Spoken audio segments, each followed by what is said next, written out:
Next time your parking meter runs out, expect to be handed a ticket by CARTA. They plan on taking over parking services downtown starting October 1st.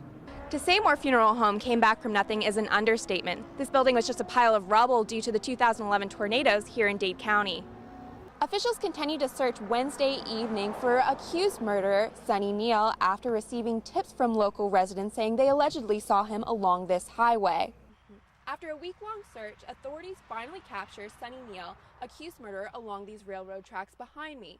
Officials say he surrendered without a fight. 2 weeks have gone by and no one's heard from 24-year-old Casey Burgess. His family is concerned to the point where they are now seeking the public's help. Here in Dalton, the topic of discussion is education. The school board and board of commissioners are coming together in order to improve literacy rates as well as the schools overall. Polo isn't your typical puppy. A tragic incident that occurred a few months after he was born made him special.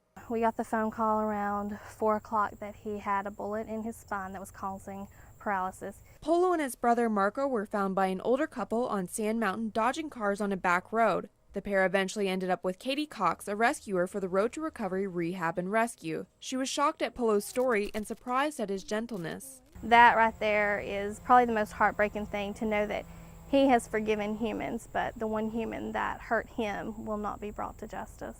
Until finding Polo and his brother a forever home, Cox attempts to meet some of Polo's immediate needs. He has a lot of serious sores from dragging his legs around. Although he can't feel them, they could cause him further harm. Right now, we're just trying to prevent him from getting an infection, and getting a cart will mainly help him the most because it will get his back end up off the ground. The rescue is receiving donations to buy Polo a cart so he can wheel himself around without causing further damage. Cox said they've had a lot of support thus far. She believes Polo's strength touches people. Even with his limited disability, he shows that he is a fighter, a survivor. By September, Marco and Polo will be ready for adoption. Cox hopes the brothers will remain together. They were found together, and I think that they need to stay together in order to help each other thrive and grow. If you'd like to donate or adopt Marco and Polo, find the link on our website at WDEF.com. In Dunlap, Lauren Hickman, WDEF News 12.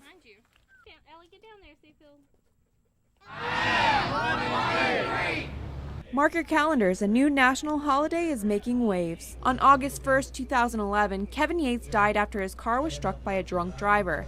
Since then, his family has made it their life's work to ensure that Kevin did not die in vain. They created their own organization to spread awareness of the harmful effects of drunk driving. We've got to be more responsible driving. We're not after people that drink. We're just saying if you do, stay home or find a ride home. Keep our roads safe. Their organization, 1 in 3, represents the number of people affected by drunk driving. 1 in 3. Tiki Finlayson hopes to change that statistic by making 1 in 3 Day an annual event nationally. And if I can make the name of our organization 1 in 3 outdated and that statistic be 1 in 4, then it'll be worth everything to me.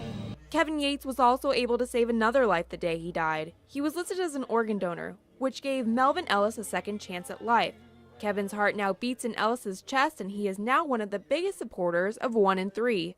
Tiki Finlayson describes first meeting Ellis as a memory of tears and joy. It was so cool to hug him that first time and to put that stethoscope in my ear and to hear my son's heartbeat.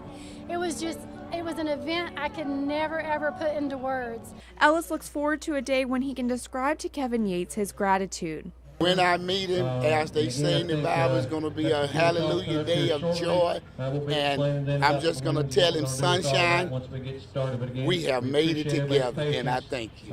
Supporters hope more lives will be saved as the 1 in 3 awareness grows. In Hickson, Lauren Hickman, WDEF News 12. Hear that? That's the sound of savings. If you hope to save a lot of money this tax-free weekend, the Practically Perfect Consignment event may be the answer to your prayers. Just because you're struggling a little bit doesn't mean that you can't have quality, beautiful items. Nicole Wilfong started a Just Between Friends consignment event 6 years ago in East Brainerd, which provides clothing for kids. Then she got the idea to include a wider age range. We didn't have very many adult sales in the area. Everybody's used to the children's sales. And so giving them an outlet for their household items, for their decor that they changed last week is something great. And thus the idea of Practically Perfect was born. Sometimes parents need to treat themselves every once in a while too. Lisa Shore is a mom grateful that events like this exist. Definitely like to save all the money I can. I don't like to pay retail on anything, so this is up my alley. Not only does this event provide great deals, but name brands we can all recognize. Wilfong kept that in mind when creating the event. My passion is bargain hunting, and so getting a fabulous deal, something high quality for a low price, that's what I'm all about. And that's why Wilfong kept a practically perfect standard for all of the items consigners could bring into the event. The name was actually inspired by the movie Mary Poppins. As a kid growing up, I loved the movie Mary Poppins. And in the movie she says, Mary Poppins, practically perfect in every way. Well, I took that a step further in regards to the items that we carry. This event will run until August 11th, and on that final day, many items will be 50% off. In East Brainerd, Lauren Hickman, WDEF News 12.